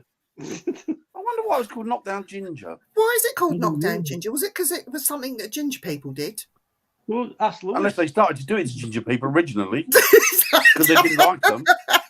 I wonder if Lois gets a lot of knockers on her doors. Right, you got to ask her next week. Yeah. Yeah. Maybe that's why she's developed big feet, so she can't be knocked over. That's true. That's true. That is Yeah. true. Yeah. It's true. Dolly did it. Got a good bang out of it. Hey! What did you? I was chased by a bloke in string vest and underpants. Was it Bry? No. Is this something happened in the last week or so in that? I got visions of that. Because Bry is a string vest and underpants. Big old wire fronts, marked at the back, pulled up to his chest. With his string vest tucked in it. No, that was a guy from Scotland called Rab. Knock-a-door Rum would call it. Yeah, we couldn't knock down Ginger. I wonder what this is weird, isn't it? Kids are arseholes, aren't they? Even I was an arsehole as a kid. Oh, I was terrible. Absolutely. Oh, just arseholes kids, aren't they? In fact, had I been one of my neighbours, I'd have clumped me. I'm surprised I got away with not being clumped. To be honest, it's died out a bit, I think, because kids today don't do anything. Getting out of bed is hard work, isn't it? You know what I mean? And unless it's a games console or something like that, they're not interested. They probably, in fact, I'll tell you now, Dan, I'll bet they probably do virtual reality bloody stuff. I know. I'm going to run this and run away. And when we were kids, your mum would be saying, you got to get in tonight, and you get dark, and you still wouldn't get in. You'd do everything to avoid going in. Well, of course you did, yeah. But now you can't get out of the house. No, exactly. Seriously, this happened to us. The spirit followed my daughter around everywhere she moved to. She moved back in with me, and the knocking started again. We advised her not to open the door. Yeah, don't open the door. We set up a motion camera, knocking. That's the beauty of these watch cameras now. We've got one. You've got one, Bill. Yeah. Nothing happened, and we watched on the TV. What's happened? Nobody at the door. Yeah, see. And that actually can be connected to the fair, going full circle. Well, that's the thing. The thing is, as well, a lot of houses have things, fairies or fae called brownies. Yeah. Every house is said to have a brownie. So, do you remember their soot sprites? Yes, Japanese. Yeah. They start the chimney.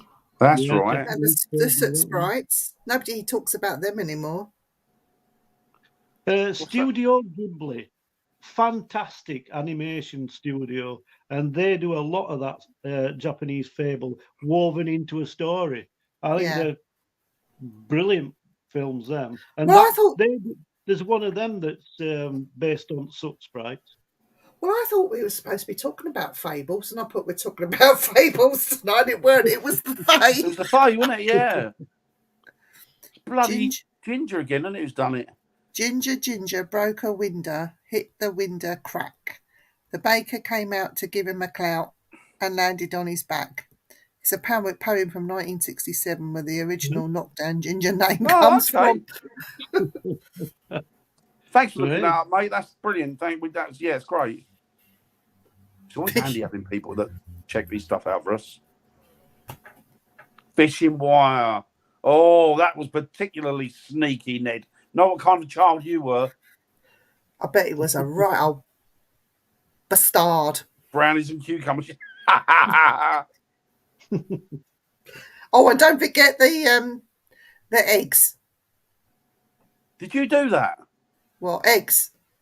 Egging people. Yeah. No, I was talking about Bry's eggs. Yeah, you know what he was talking about earlier. He's got one either side of his cucumber. I was particularly naughty with that as well because I bet they're pickled in them wire fronts. We saved them for months so that when they did crack, they went with pop.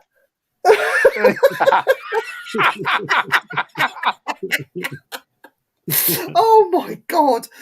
Well, I think we're going to get kicked off Facebook after this conversation. Yeah, and our show, so we can do what we want. Oh, yeah. Brian's going to get in trouble for it. No, I don't care. I'll just go for a drive in the Jaguar. Don't worry, Brian can come and join us. Ditch. Oh, that's interesting. Ding dong ditch. Oh, that's interesting. Right. Yeah. Oh, of course, Ned. Of course. Yeah. It's like putting a stone in a snowball, isn't it? You know what I mean? Take it easy, Vaughn. Have a good weekend. Love you, Vaughn. See you later, Vaughn. Sorry, Nice Brian, to what were you join saying, you. bud? We'll find out your nickname from Brian. We'll let you know. I'm I with you on can't that, Wayne. remember. Definitely. I don't know. I'll have to look at some messages, won't I? Definitely. Yeah, I'm with you on that, Brian. Wayne. If you're Dan, he puts the pancake on his face. Oh, yeah. He used to have a picture of the pancake With the on holes his in it, face. like Leatherface out of the Texas Chainsaw Massacre. Oh, God. Yeah. Suppose it beats having to put a face pack on. Well, it does. I was better looking with the pancake on. Don't set Wayne off dressing up. He likes to dress up, does that? We'll sort something out, Ned. Don't worry, we'll sort something out. So, right, guys, what are we going to talk about now with the Fae? Come on. You look very good like that, to be fair, Wayne. We've got 15 minutes left. Are we talking about more Fae? Yeah, what should we talk about? Has anybody got any battles with the Fae? Right. Oh, can Fae enter your dreams and give you messages, or can they scare you? Or I have no idea. A lot of them are actually associated with the dream world, aren't they? So I suppose your tooth fairy would come into that, and of late, the tooth fairy they're pretty do anything. Is it tooth fairy is depicted as a black entity, isn't it? So if you don't hide your tooth, the tooth fairy will come and get it, and it wasn't something pleasant originally. It was something quite dark that happened to you. So I have no idea. Don't lie, Von.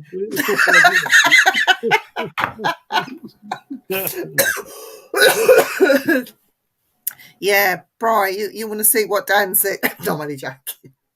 I said that you were far sophisticated devil-may-care man about town. I am. And he drives a Jaguar. I'll pay you later. It's low. I was slagging off. Oh, bloody God. Ginger and smelly. What's that? But Lois and Ian.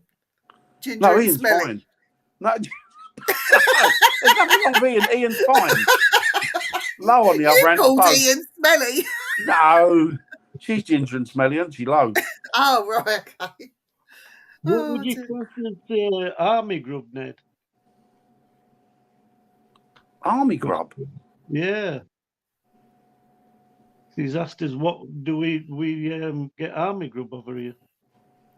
I can imagine our army boys eat pretty well. They've got proper canteens, and even when they go out on manoeuvres out in Africa and all the other places.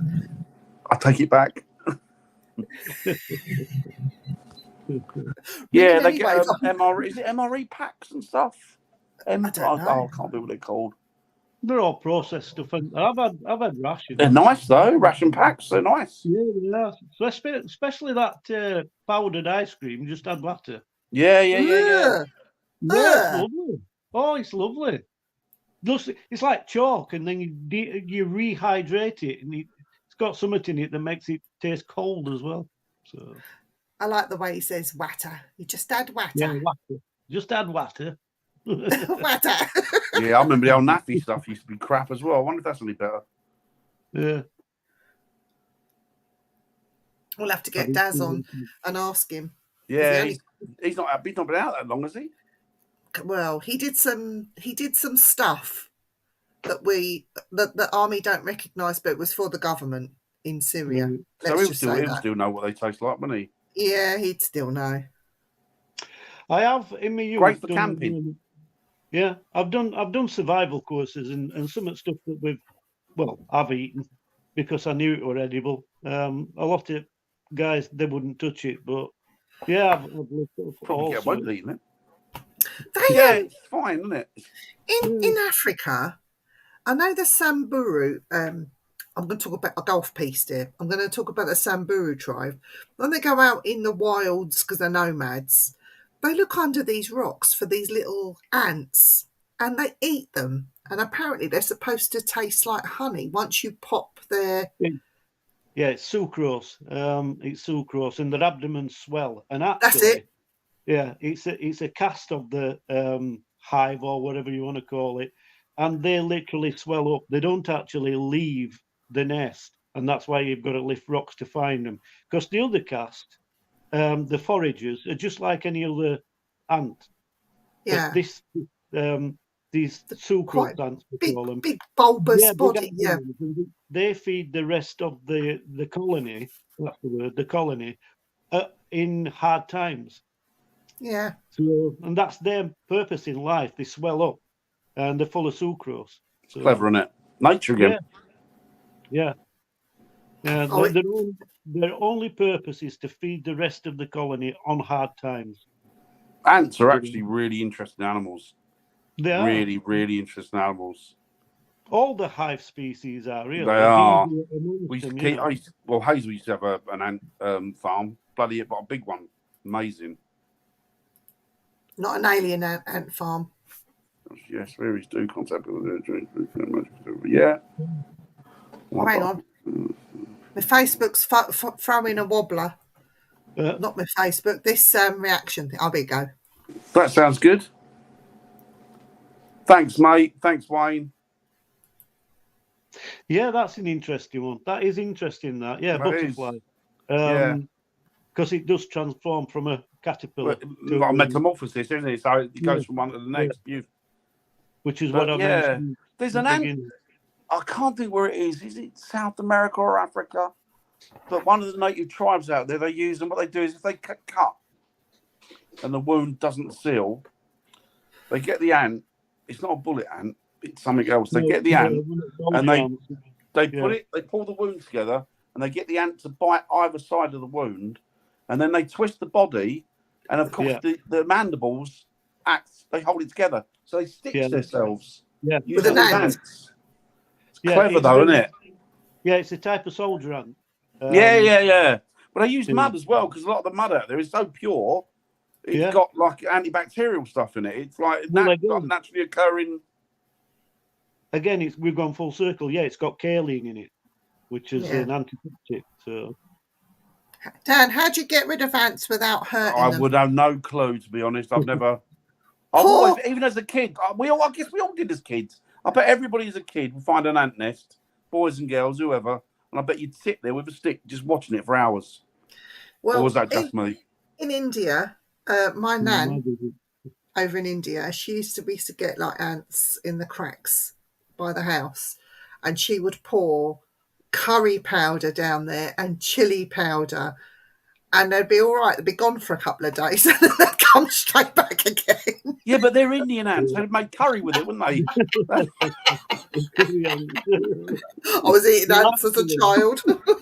Actually, the method that I use bicarb.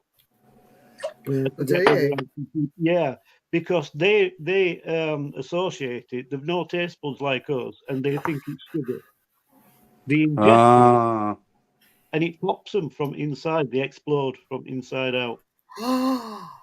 Don't tread on ants. I'll tell you what you can do if you want to remove them. Actually, you find it's awkward, but if you can wait long enough and find the queen, she's generally three or four times bigger. Then take her away, and then that's it. It destroys them. They just break then. Listen, don't mess with an ant. Adamant will come and sort you out. Yeah, it'll sort you out. It depends what type of ant it is, Dan, because actually with some I'm on about our ones. Yeah, they will they'll split colony, so you end up with two nests. Yeah, bees do that, don't they? Reswarm. If they lose the female, they reswarm. The queen, they reswarm. Yeah, you know what? I would love to be able to keep bees, really would, but I don't know enough about them. But I find them really intriguing and interesting. Yeah, the problem we've got at the moment is there's a fungal infection attacking them, and the bee mites have gone crazy. So do you know what? When you find a bee and it seems to fly into a window. Yeah. We had a massive one. We had a big bumblebee the other day flying, massive, great big thing it was. And we did the same. We put sugar and water down for him because he was knackered.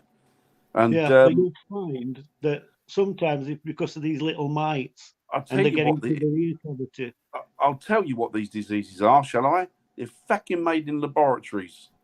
Oh, yeah. And they're escaping into the environment, and then the animals are picking them up, and that's what's killing them. Yeah. Well, Quite possibly. guys, we got 3 minutes. So, Bri, what's happening next week with Frightners? Anything you can tell us? As far as I know, we've got a guest, but who it is at the moment, I don't know. It might be Lois, because the amount of time she spends on here, when she does come on, she's like a guest. I will have a look on the page, and or if you can have a look at the moment, because she did mention his name. Is it? Yeah, on Frightness page. Oh, we're not allowed to mention it yet, or can we? Yeah, we can mention it. Yeah, because Ian's got somebody. Is it the parapsychologist? It's possible. Cal Cooper. No. He's been rescheduled, I believe. Cal Cooper. We're going to see him. We might be seeing him next Tuesday. Brilliant. In yeah, we should be. Yeah, it will be our second lecture that we've gone to see, because we've seen the other lecture for. He's a very interesting man. Yeah. So to nail him down for times. Yes, we are going to be back, Dan and I, with Lois on Tuesday night, hopefully. With a spooky show on the Things Network, and I don't know what the subject is. But next Wednesday, Dan and I are quite excited because we have Daniel Lee Barnett, who's really looking forward. He's 14 years old, and he is the guy that's leading the way with the cryptid expos at the moment. So he's taken up the reins. He's an expeditioner of tomorrow. He's achieved more at 14 than most people in the field have at middle age. Yeah, in this country. Really good. Yeah, so we're going to... Viv knows him, I don't, but he's excited to speak to him. Yeah, we're getting him on, and we'll be having a chat with him, and he'll be talking about the Cryptid Expo that's coming up. He has some American visitors coming over to the UK that will be there physically in the flesh. So we're going. We are going. But we'll be talking to him on Wednesday, so you can find out more. So that will be a good show. This is important. Wayne says he's doing a special live on Sunday night reading Cliff Jones' entry to his Spook and Ori competition at 10 p.m. Greenwich Mean Time. So, if you could go along, if you want to go along with that, if you want to go, sure, it'd be a great evening. Yes. And it's for a really, really worthy cause. So if you can go along and support Wayne on that, we really appreciate it. Thanks ever so much. And obviously, take a bit of time to remember our good friend Cliff. Yeah. So that's this Sunday at 10 o'clock. Yeah. And hopefully, in the anytime, Ned, anytime we'll be able to meet up all of us and oh yes. What was that? I didn't hear that. Sorry. Hopefully, in the next few months, we'll be able to meet up and do an invest together. Oh yeah, definitely. All of us meeting up. All of us. What? All of us. Yeah. Not Nerry. Who? Well, not Nerry. Not Nerry. Not Low. Well, I don't know. I mean, we'll have to see if we can. I'm not fucking going within a million miles of her. What? Her and that camel toe? Her and her camel toe.